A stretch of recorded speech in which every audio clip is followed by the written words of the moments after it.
मैं बहुत जिम्मेदारी से बोल रहा हूँ। कभी राहुल गांधी ने सोचा है उनकी सारी टिप्पणी पाकिस्तान टीवी पर दिखाई जाती है और ताली बजती है? तो देश लड़ रहा है आतंकवाद के खिलाफ तो देश को कमजोर करने में लगे हुए थे। इररिस्पॉन्सिबल राहुल गांधी, गैर जिम्मेवार राहुल गांधी, मेरा स्पष्ट आरोप। मैं इस वक्त बोल नहीं रहा था क्योंकि पटना का सांसद हूं और पटना में बोला तो जवाब दे रहा ऐसे। और याद करिए बांग्लादेश के युद्ध में अटल बिहारी वाजपेयी ने क्या कहा? 65 की लड़ाई में उस समय दीनदयाल उपाध्याय अटल जी ने क्या कहा? मैं पार्टी का मुख्य प्रवक्ता था जब 9/11 हुआ था 26/11 मुंबई में। उससे बहुत पूछते थे, उन्होंने कहा नहीं, हम इस समय सरकार के साथ। यही भाषा होनी चाहिए। राहुल गांधी को कौन पिघाए? ये दिक्कत। नमस्कार, मैं पंकज कुमार, पटना के सांसद रविशंकर प्रसाद। जब ऑपरेशन सिंदूर के बाद जो प्रतिनिधिमंडल विदेश भेजा गया था, उस दौरा से वापस आने के बाद ये आज प्रेस वार्ता के दौरान अपनी उपलब्धि गिना रहे थे।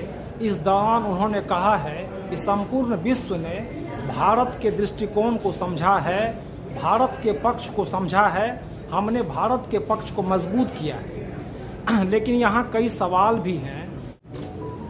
वो सवाल पूछा गया कि आप अंदर क्यों घुस के मारे? हमने बहुत सीधा जवाब दिया कि ओसामा बिन लादेन को खोजने के लिए अमेरिका, इंग्लैंड, यूरोप की फोर्स 12,000 किलोमीटर गई थी ना अफगानिस्तान, उनकी पहाड़ियों में। तो आप अपने नागरिकों को बचाने के लिए अगर 12,000 किलोमीटर जा सकते हैं तो नरेंद्र मोदी की सेना अपने नागरिकों पर हमला करने वालों की खोज में 400 किलोमीटर जा सकती है।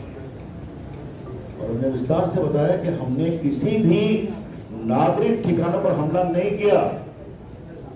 एकमात्र हमारी कोशिश थी आतंकवादी केंद्रों पर 7 तारीख को मारा। और आप लोग ध्यान रखिए, रात के 1 से 21 मिनट में सबको नेस्तनाबूद किया।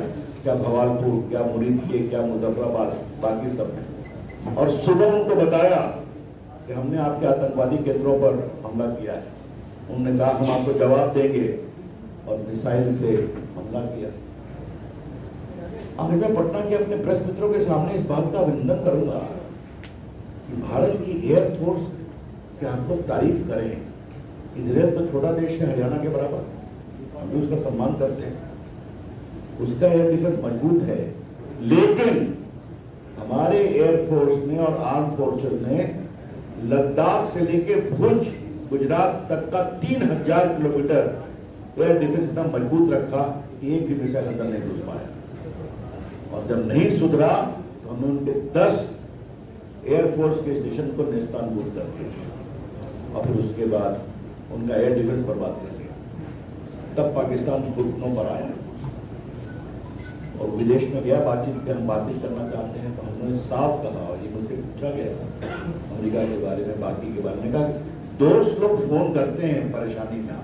कई सवाल भी हैं कि सिर्फ वहाँ होटल में फोटो खींचने का जो दृश्य था या वहाँ के भारतीय से मिलने के अलावा जो विदेश नीति पे हमारी सफलता थी उसका हासिल क्या हुआ, वो सवाल के गर्त में है, वो अभी भविष्य के गर्त में है। जिस तरह से संयुक्त राष्ट्र संघ में पाकिस्तान को जो आतंकवाद विरोधी जो बनाया गया है उसका अध्यक्ष बनाया गया है, उस कमेटी का, उस मेंबर का वो अध्यक्ष है पाकिस्तान। तो यहाँ पे हमारी विदेश नीति, अमेरिका भी हमेशा इस मामले पे भारत और पाकिस्तान को बराबर रख के इस मामले को देखा है। और जब ये भारत द्वारा ऑपरेशन सिंदूर का किया गया सफलतापूर्ण, तो उसको जब फिर ये बंद किया गया तो ट्रंप लगातार एक पक्षीय दावा करते रह गया कि मेरे कहने से हुआ है। जब हमने भारत पाकिस्तान को कहा कि व्यापार बंद कर दिया जाएगा, तब उन्होंने संघर्ष विराम की घोषणा की है। इस पे मोदी एक बार भी 2 टुक इसका खंडन नहीं किए। जिस जो ट्रंप वाली बात कही आपने, तो मैं बता दूं, हमने विदेश में भी बताया कि अमेरिका के उपराष्ट्रपति ने प्रधानमंत्री को फोन किया तो उन्होंने स्वस्थ बताया। वहां के विदेश मंत्री ने जयशंकर जी को फोन किया तो उन्होंने बताया। ऐसी बात नहीं है। लोग हम कोई और टिप्पणी नहीं करेंगे, लेकिन भारत का रुख बहुत स्पष्ट है भारत पाकिस्तान रिश्ते भारत पाकिस्तान तय करेगा, इसमें कोई थर्ड पार्टी नहीं है। एक दूसरी बात, मैं सभी देश इतने स्नेहिल थे, मैंने बताया ना, हाउस ऑफ कॉमन के स्पीकर बहुत कम मिलते हैं। उन्होंने मिलकर जिस तरीके से हमसे बात की, हम लोग हाउस ऑफ लॉर्ड्स में गए, हाउस ऑफ कॉमन्स के जो प्रो इंडिया, अब आप सोचिए कि 50+ सांसद बैठे होंगे हर पार्टी का, नहीं we are with India. Germany में हम गए तो वहां पर वहां के विदेश मंत्री मिले, तो काफी वो उन्होंने पहला स्टेटमेंट दिया था जर्मनी में राष्ट्रपति के चांसलर के साथ साथ, तो उनसे थोड़ी कोई मजाक की भी बात हुई, कहा Ravishankar I just mister Jaishankar, हमने कहा your excellency now you need to meet Ravishankar, ठीक है। तो उन्होंने कहा प्लीज एक्सप्लेन, जय का मतलब विजय है, रवि का मतलब सूरज है, शंकर कॉमन है, तो बहुत हंसी हुई। उन्होंने कहा कि हम बिल्कुल भारत से रिश्तों के पक्ष में, आर्थिक रिश्ते भारत से और मजबूत हों, उन्होंने साफ बताया। यही बात फ्रांस ने कही, यही बात यूरोपियन कमीशन ने कही। आपको मालूम है जितने यूरोपियन कमीशन के देश हैं, उन्होंने कहा भारत से हम अच्छा रिश्ता जोड़ना चाहते हैं। तो ये बड़ी बात है, हम सबों का समर्थन करते हैं। लेकिन आज मुझे जब पटना में अपने पत्रकार मित्रों से बात कर रहा हूँ, तो एक बात अवश्य कहूँगा कि पटना के लोगों ने मुझे चुनकर सांसद बनाया और प्रधानमंत्री ने मुझे बड़ा दायित्व दिया, तो इसके लिए मैं पटना की जनता का भी हृदय धन्यवाद करता हूँ। मुद्दे हैं कि मेरा प्रतिनिधि मंडल विदेश नीति पे कितना सफल हुआ है, वो सैनिक उपलब्धि का बखान कर रहे थे। इस दौरान उन्होंने भारतीय सेना को मोदी का सेना भी कहा, और ये भारत की सेना है, ये किसी मोदी की या किसी की सेना नहीं है। लेकिन इन्होंने ये भी कहा कि ये मोदी की सेना, और भारत की सेना अजय है, अजय थी और अजय रहेगी। भारतीय सेना ने अद्भुत पराक्रम का परिचय दिया, ये सबने देखा। लेकिन जो इसका कूटनीति लेवल पे होना चाहिए, क्या आज पाकिस्तान आतंकवाद के मुद्दे पर विश्व में अलग थलग पड़ गया है? क्या ये जो आतंकवाद का मुद्दा है, जो ऑपरेशन सिंदूर हुआ था, उसके बाद क्या अब पाकिस्तान की ओर से नहीं किया जाएगा? ये पाकिस्तान इंश्योर किया है। तो ये कैसे माना जाए कि विदेश नीति पर ये जो प्रतिनिधिमंडल है, महज फोटो खिंचाने का, होटल में चेक इन चेकआउट करने का और दस्तखत करने के सिवा इसकी विदेश नीति की कुल हासिल क्या है? हमारे देश के प्रधानमंत्री 155 देशों की विदेश यात्रा कर चुके हैं, सबसे अनुभवी नेता है।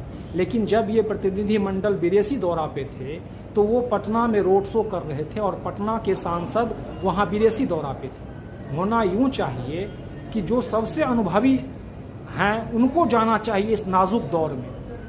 आपने कब देखा है कि जब घर में संकट हो तो घर का मुखिया वो रोड शो कर रहा हो और बाकी सांसद जो है वो प्रतिनिधिमंडल विदेश गया हो?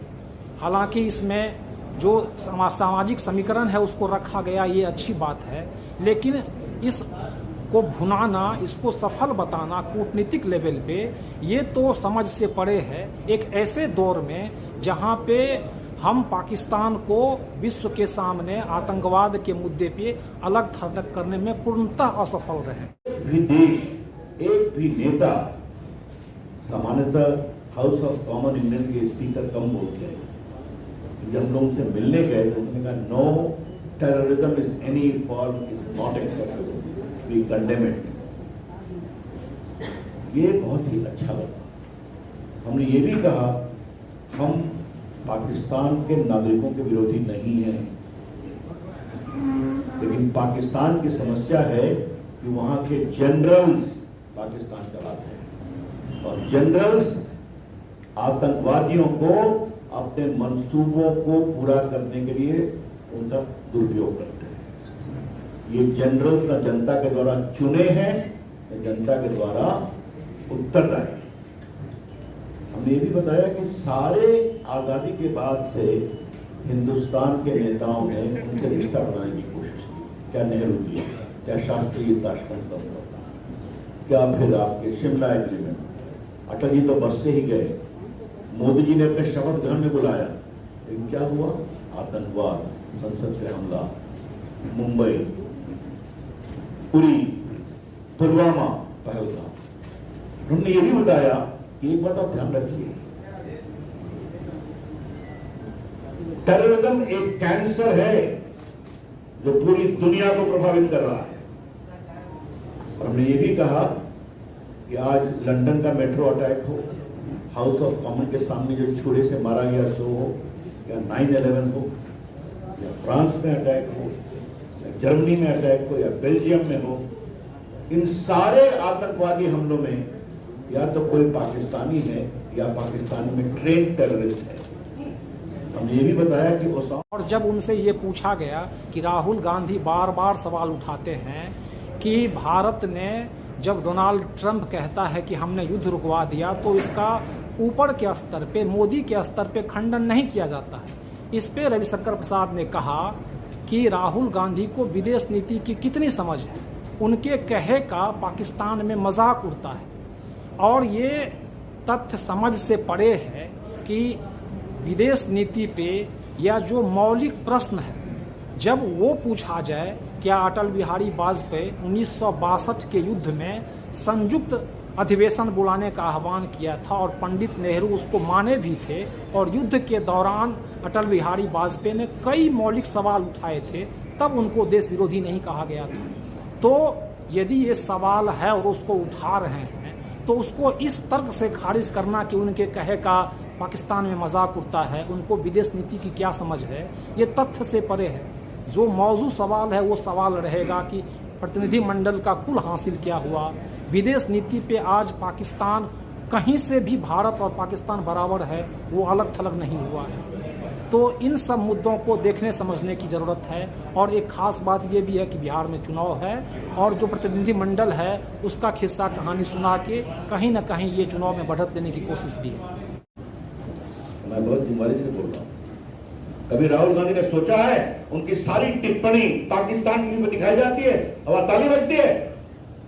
तो देश लड़ रहा है आतंकवाद के खिलाफ, तो देश को कमजोर करने में लगे हुए थे। इररिस्पॉन्सिबल राहुल गांधी, गैर जिम्मेवार राहुल गांधी, मेरा स्पष्ट आरोप। मैं इस स्वर में बोल नहीं रहा था क्योंकि पटना का सांसद हूं और पटना में बोला तो जवाब दे रहा ऐसे। और याद करिए, बांग्लादेश के युद्ध में अटल बिहारी वाजपेयी ने क्या कहा? 65 लड़ाई में समय दीनदयाल उपाध्याय अटल जी ने क्या कहा? मैं पार्टी का मुख्य प्रवक्ता था जब 9/11 हुआ था 26/11 मुंबई में। उससे बहुत पूछते थे, मैंने कहा नहीं, हम इस समय सरकार के साथ, यही भाषा होनी चाहिए। राहुल गांधी को कौन पिघाए, ये दिक्कत।